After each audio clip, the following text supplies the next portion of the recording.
Hi, everybody. People call me crazy. They always have. But it really bothers me a lot that people are not wearing masks and we can't buy them. And I think that we're going to change the guidelines and they're going to recommend that people wear some sort of mask in an effort to make sure that nobody has an excuse.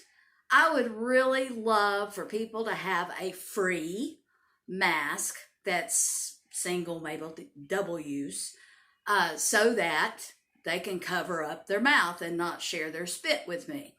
So I have come up with a way that is affordable and fairly easy to do. The steps seem cumbersome, but once you make a few, it's no big deal.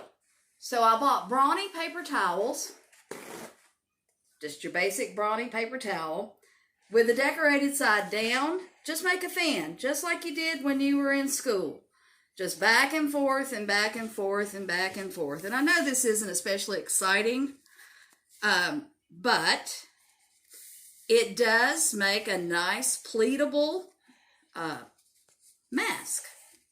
And you can see I'm sort of getting off kilter, so I can adjust as I go so that I come out with a fairly uniform size. Not hard, right? Y'all been doing this forever. Flatten it down good.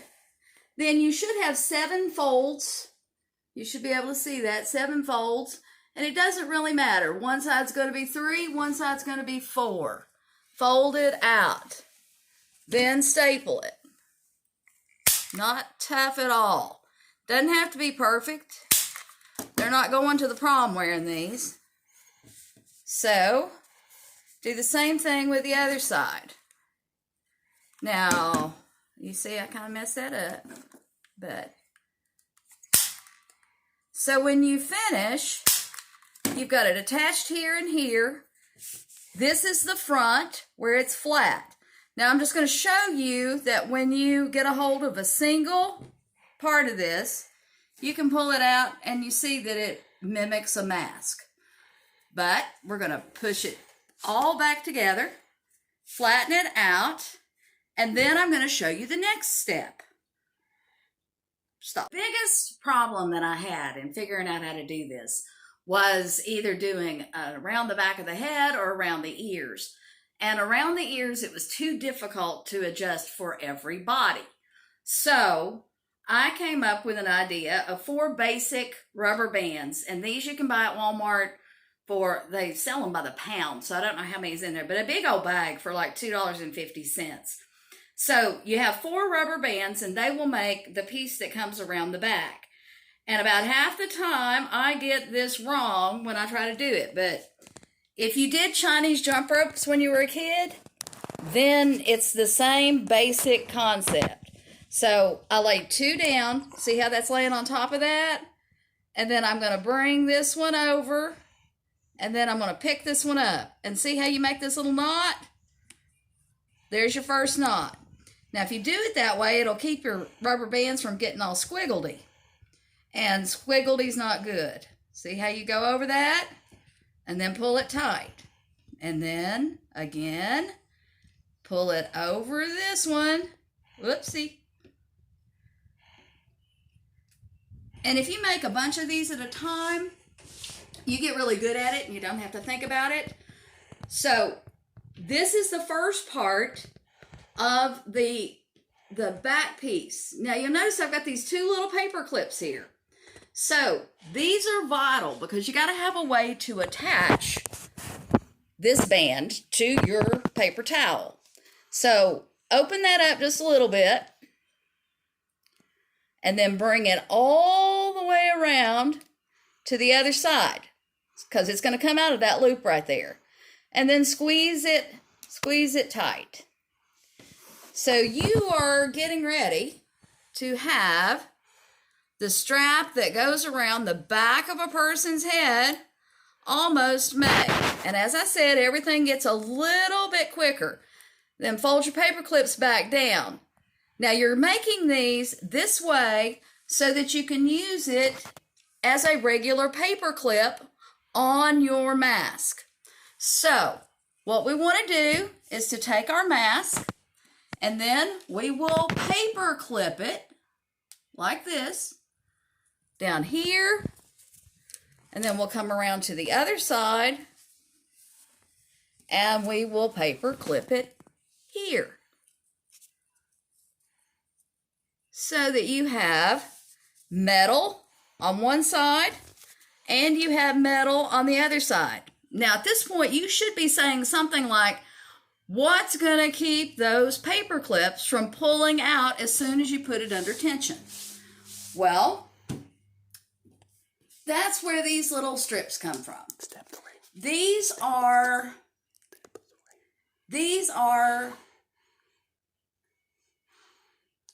I'm going to show you this next step in just a second. Okay. I mentioned before, this is step 3.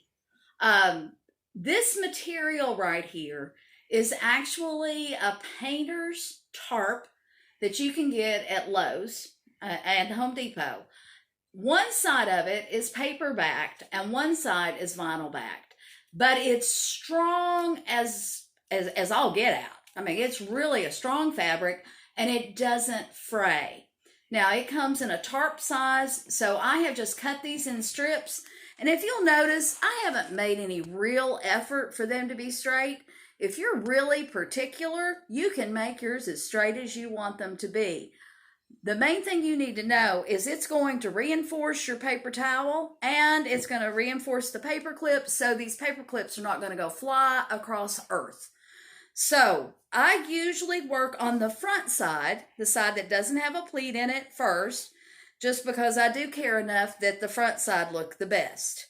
And it doesn't really matter how much overlap you have. So I usually lay this kind of over here, and I want to make absolutely certain that I get my paper clip thoroughly covered in glue down here at the bottom and then kind of go around the edges. Now, the reason that I started down about here is because you will burn the fool out of yourself if it squeezes out the top towards the paper clip. So I just try to make sure that I'm not going to get all burned. And then hold it down for as long as it takes for hot glue to dry. And then rather than changing my configuration, I just go ahead and do the other side while it's facing up. And my hot glue gun is obviously already hot. You know, if you've used a hot glue gun much, you know well and good that if it's not good and hot, it does not stick. This is not an exact science. So I'm just pressing it down. It's not especially pretty. You could make it pretty, I guess, if you wanted to. Don't hardly see the purpose in that. So anyway, hot glue adheres pretty fast. So then I flip it over to the other side, and you got this rubber band back here. So I'm going to move it out of my way, and I'm going to do the same gluing process, but I'm going to have to pause because I'm going to run out of hot glue before I finish this mask. So give me a second to get a new stick. Pause. Okay, now I've got a glue stick. Now, you know that I don't want to put hot glue down and only get half of it down there because, once again, it's not going to stick. That's why it's important that you have enough glue to finish your gluing of the side. So, you see here, I want to make sure I cover that paper clip really, really well. And then come around the edges, get a little bit. You all know how to use a hot glue gun. I'm not telling you anything you don't know. So, I pull that up. Then in this case, I'm going to pull that over. And then I'm going to smash it down until it has a chance to, well, probably till it's not warm to my fingers. So you've got your one side there. Then I'm going to go over here to the other side. I've got my glue gun here that's not much of a glue gun. I have like 10. I don't know why I didn't go get a good one, but I didn't. This is what we got, folks. So do the same thing over here. And I'm going to go ahead and pick that up over there. I could have cut that just a little bit longer. if I had, all this would have been a little easier. But, you know, in the greater scheme of things, for its purpose, it doesn't really matter. Looks are not the big thing. You could use your paper cutter. You could do fabulous things here, but here's what we have so far. Now, I already said that this was the front of the mask, so obviously the headpiece needs to be behind, and I already showed you how it expanded. Obviously, it'll go around the back of your head. When we get finished here, I'm going to take off my glasses and stick this mask on, and you can see how it's going to work.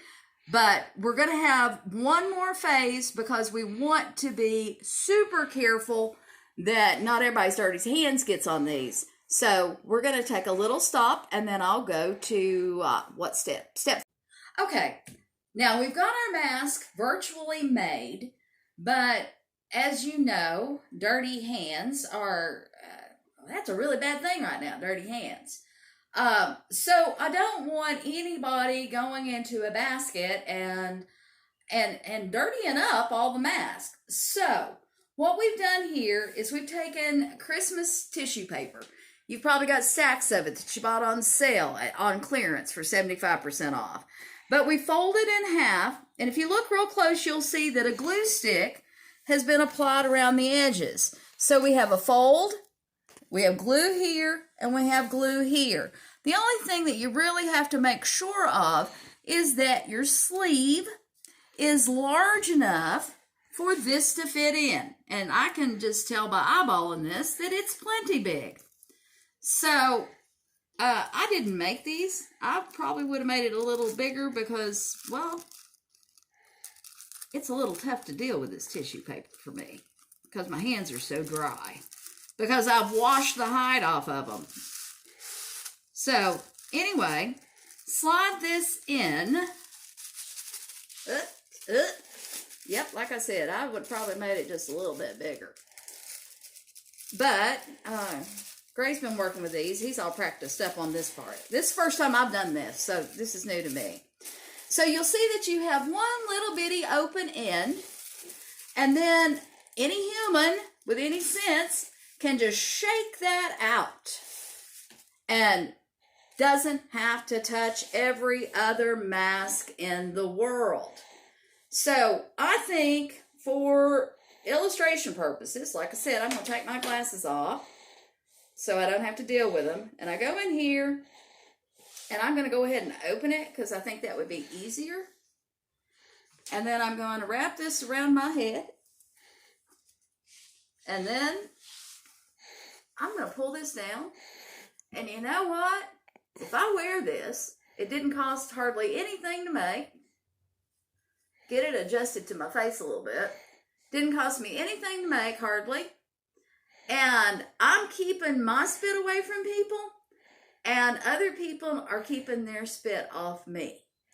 So this is what I'm doing. I've made like 50. I'm going to let them sit around for a while until the virus, if we have it, God knows, nobody knows. But this is the idea. Now, I'm going to take that off. We're not going to use this one. I'm not going to give this to another living soul except me because it's got my germs on it. So after I put it in the tissue paper, I'm going to let it sit around for, I think 48 hours is the recommended amount of time. And then I'm going to continue making these, and I'm going to go to the grocery stores that are still open, the convenience stores, assure them that my product is safe beyond reason.